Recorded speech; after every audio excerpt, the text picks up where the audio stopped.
बिस्मिल्लाहिर्रहमानिर्रहीम।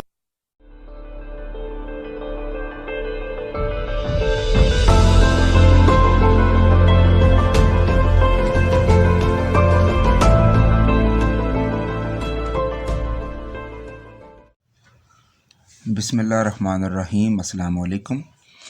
Welcome students.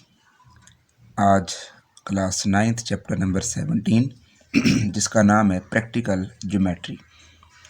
Students, इसकी exercise number 17.1 में हमने बेसिकली ये सीखना है कि एक गिवन इंफॉर्मेशन को यूज़ करते हुए आप ट्राइएंगल्स को किस तरह से कंस्ट्रक्ट कर सकते हैं। ठीक है, यानी जैसे आपको यहाँ पे इंफॉर्मेशन दी हुई है कि A B is equal to 3.2 centimetre, ये लाइन सेगमेंट है। बी सी लाइन सेगमेंट जो है वो 4.2 सेंटीमीटर है और सी ए जो है वो 5.2 सेंटीमीटर है। ठीक है, तो अब हमने इस गिवन इंफॉर्मेशन को यूज़ करते हुए ट्राइएंगल्स को कंस्ट्रक्ट करना है। ठीक है, तो आज हम इसका तरीक़ाकार सीखेंगे। ज्योमेट्रिकली हम ये ट्राइएंगल किस तरह से बना सकते हैं। तो स्टूडेंट्स स्टार्ट करते हैं हम। फर्स्ट ऑफ ऑल हमने ए बी साइड जो कि 3.2 सेंटीमीटर की हमें दी हुई थी, हम सबसे पहले इसको ड्रा करेंगे with the help of paper scale. ठीक है, तो ये आपके पास स्केल आप यहाँ पे रखेंगे और 3.2 सेंटीमीटर की आपने एक लाइन सेगमेंट इस तरह से ड्रा करनी है। ठीक है, तो ये आपके पास यहाँ से लेके ये 3.2 सेंटीमीटर यहाँ तक आ जाएगी। ठीक है, तो ये आपने लाइन सेगमेंट 3.2 सेंटीमीटर की ड्रा कर ली। ठीक है, अब हमने इसका नाम, जैसा कि आपकी इन्फॉर्मेशन में मौजूद है, ए बी, इसका नाम हमने यहाँ पे लेबल कर लेना है ए बी, और इसकी जो लेंथ है वो 3.2 सेंटीमीटर, वो आप यहाँ पे लिख लेंगे। ठीक है, इसको भी लेबल करना ज़रूरी होगा। अब इसके बाद जो नेक्स्ट है हमारे पास अगली इन्फॉर्मेशन वो है जी कि B C is equal to 4.2 centimetre. तो अब आपने ऐसे करना है कि कंपस को यूज़ करना है। ठीक है, तो कंपस में आप अपना जो रेडियस है वो 4.2 सेंटीमीटर रखेंगे। यहाँ पे आप इसकी जो मेन ओरिजिन पॉइंट होता है वो रखें और 4.2 सेंटीमीटर ये तकरीबन आपका यहाँ तक आ जाएगा। तो 4.2 सेंटीमीटर आप ये देखें, हमने इस तरीके से इसको कर लिया। ठीक है, इसको ओपन कर लिया। अब आपने ऐसे करना है कि एक आर्क लगानी है, लेकिन अब सवाल ये पैदा होता है कि आप आर्क ए पे रख के लगाएंगे या बी पे रख के लगाएंगे। तो इसके लिए आप देखें कि ये जो 4.2 सेंटीमीटर जो लाइन सेगमेंट थी, इसका नाम था बी सी। अब आपने ये देखना है कि बी और सी इन दोनों पॉइंट्स में से हमारी इस लाइन पे कौन सा पॉइंट मौजूद है, तो वो डेफिनेटली बी पॉइंट है। तो आपने बी पे कंपस रखना है और यहाँ पे ऊपर फ्रीली एक आर्क ड्रा कर देनी है। यहाँ पे आप एक आर्क ऐसे ड्रा कर लेंगे। ठीक है, ये आपने एक आर्क इधर बना लिया। ठीक है, इस आर्क को यहाँ पे आप बनाने के बाद अब आप नेक्स्ट आ जाएंगे। अगली इन्फॉर्मेशन जो है वो हमारे पास है सी ए। सी ए था 5.2 सेंटीमीटर। तो फर्स्ट ऑफ ऑल आपने कंपस को 5.2 सेंटीमीटर तक ओपन कर लेना है। ठीक है, 5.2 सेंटीमीटर तकरीबन यहाँ तक आपके पास आ जाएगा। ठीक है, ये आपने 5.2 सेंटीमीटर तक इसको ओपन कर लिया।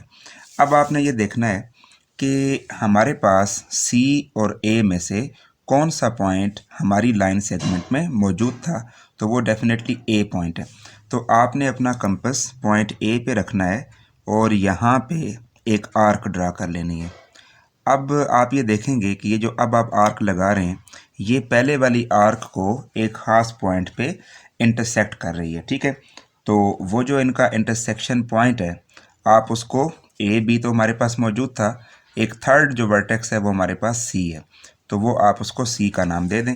और अब इसके बाद एट द एंड आपने इस पॉइंट सी को ए के साथ ज्वाइन कर देना है। ठीक है, इसको ए के साथ ज्वाइन कर दें। ठीक है, इसी तरह फिर इसी पॉइंट सी को आप बी के साथ भी ज्वाइन कर दें। ठीक है, इसके बाद अब आपने ऐसे करना है कि जो बी सी की जो लेंथ है वो 4.2 सेंटीमीटर है। अब अगर आप इसको चेक करना भी चाहें तो आप स्केल की मदद से देख सकते हैं कि बी सी की जो लेंथ है वो 4.2 सेंटीमीटर ही होगी, और हम इसके ऊपर लिख सकते हैं 4.2 सेंटीमीटर।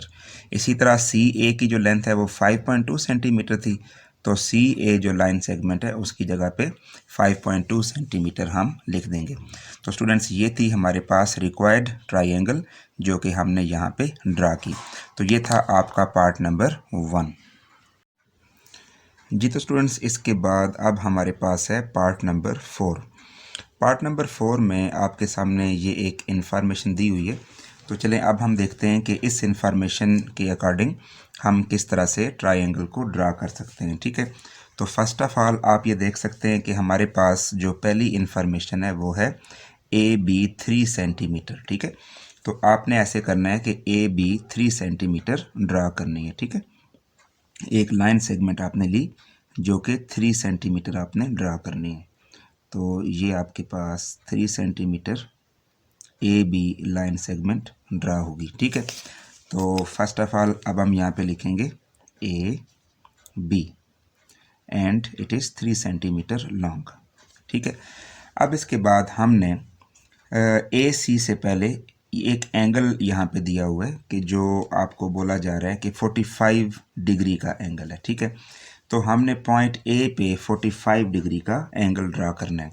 स्टूडेंट्स 45 डिग्री के एंगल के लिए अगर आप हमारी गुज़िश्ता वीडियो को रिव्यू कर लें तो वहाँ पे 45 डिग्री का एंगल आपको क्लियरली सिखाया गया है, उसको आप एक दफ़ा रिवाइज़ कर लें तो आपको ये बेहतर समझ आ जाएगी। ठीक है, तो चलिए हम यहाँ पे स्टार्ट करते हैं। पॉइंट ए चूँकि इस तरफ है तो अब इस तरफ हमारे पास एंगल 45 का बनेगा। ठीक है, तो फर्स्ट ऑफ ऑल हम ऐसे करते हैं कि यहाँ पे एक हाफ सर्कल ड्रा कर लेते हैं, जैसे कि हर एंगल के शुरू में ड्रा करना पड़ता है।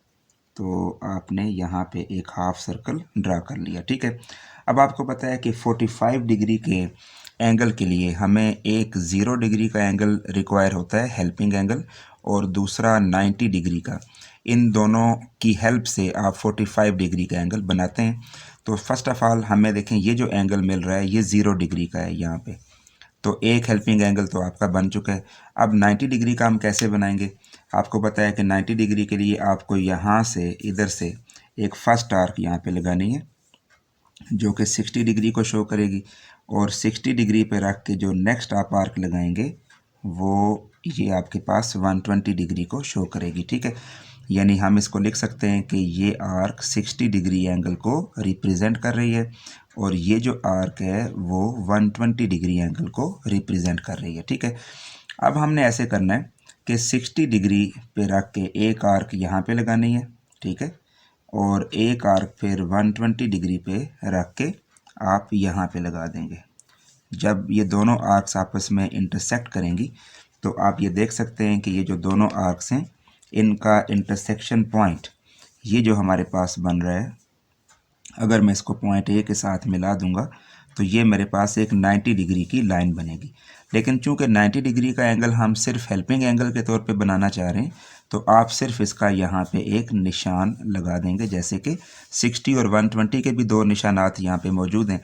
तो बिल्कुल इसी तरह हमने एक मार्क लगा दिया 90 डिग्री का। ठीक है, ये हमारे पास 90 बन गया और ये किसकी मदद से बना है? 60 और 120 की मदद से बना है। ठीक है, ओके, अब हमने ऐसे करना है कि एक एंगल हमारे पास 90 डिग्री है और दूसरा एंगल है 0 डिग्री।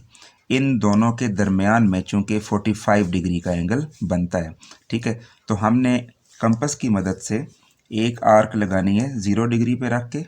ये देखें 0 डिग्री पे रख के आपने एक आर्क लगा दी यहाँ पे, यहाँ पे। ठीक है, और दूसरी आर्क आपने 90 डिग्री पे रख के, 90 डिग्री पे रख के यहाँ पे लगा दी। ठीक है, अब अगर आप इस इंटरसेक्शन पॉइंट को ए के साथ ज्वाइन कर देंगे तो ये आपके पास 45 डिग्री का एंगल क्रिएट हो जाएगा। ये आप देख सकते हैं कि 45 डिग्री का एंगल हमने बना दिया। ठीक है, ये स्टूडेंट्स आपके पास 45 डिग्री का एंगल बन गया। ठीक है, ओके। अब इसके बाद हमारे पास जो एक लास्ट इंफॉर्मेशन थी वो थी ए सी इज़ इक्वल टू 3.2 सेंटीमीटर था। हमने इसको अब ड्रा करना है। अब स्टूडेंट्स हमने ये देखना है कि ए सी में से हमारे पास कौन सा पॉइंट मौजूद है।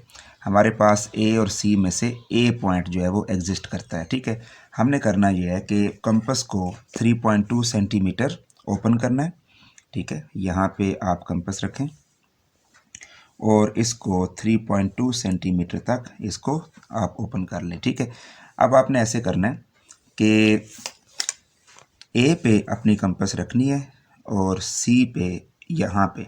अब सी पॉइंट चूँकि आपके पास नहीं है तो आपने इसी एंगल की जो लाइन आपको ये नज़र आ रही है, इसी लाइन पे जहाँ पे इसकी लेंथ पूरी होगी उधर आपने एक आर्क लगा देनी है। ठीक है, ये जो आर्क है ये हमेशा इस लाइन के, वैसे आर्क हम इधर भी लगा सकते थे, यहाँ पे भी लगा सकते थे, लेकिन हमने क्या करना है कि ये जो एंगल की लाइन जा रही है इस लाइन के ऊपर आपने इस आर्क को लगाना है। ठीक है, ओके। अब इसके बाद हमने इस पॉइंट को सी का नाम दे देना है। ठीक है, इसको हम सी का नाम देंगे। जब आप इसको सी का नाम दे देंगे तो उसके बाद अब आपने सी पॉइंट को बी के साथ ज्वाइन कर देना है। ये पॉइंट है आपके पास सी और इसको बी के साथ आप ज्वाइन कर देंगे। ठीक है, तो ये आपके पास जो लाइन सेगमेंट है ए सी की अगर आप लेंथ देखेंगे तो वो 3.2 सेंटीमीटर ही होगी, लिहाजा हम इसके ऊपर लिख देते हैं 3.2 सेंटीमीटर। ठीक है, रहा मसला बी सी कितनी लंबी होगी या इसकी लंबाई क्या होगी, तो स्टूडेंट्स इसके लिए हमारे पास कोई इन्फॉर्मेशन नहीं थी, लिहाजा इसको हम यहाँ पे लेबल नहीं करेंगे और ना ही इसकी लेंथ के बारे में हमने कॉन्शियस होना है कि ये कितनी होगी या कितनी नहीं होगी, लिहाजा इसको हम इसी तरह छोड़ देंगे। ए बी की लेंथ है जी 3 सेंटीमीटर। पॉइंट ए पे जो एंगल बन रहा है वो 45 डिग्री का बन रहा है, ये भी आप यहाँ पे लिख लें 45 डिग्री। और उसके बाद जो ए सी की लेंथ है वो 3.2 सेंटीमीटर है। तो स्टूडेंट्स ये था तरीक़ाकार हमारे पास इस केस में, और इस केस को हम बोलते हैं साइड एंगल साइड, यानी कि इस केस में आपको दो साइड्स दी हुई हैं। देखें ये वाली जो है ये साइड है, इसके बाद ये भी साइड है और ये हमारे पास एंगल है। तो इसको हम आइडेंटिफाई कर सकते हैं साइड एंगल साइड से। ठीक है, जब आपको दो साइडें और एक एंगल दिया हो तो फिर आप इस तरीके से अपनी डायग्राम्स को कंप्लीट कर सकते हैं। ठीक है, तो स्टूडेंट्स ये था हमारे पास तरीक़ाकार पार्ट नंबर 4 क्वेश्चन नंबर 1 का।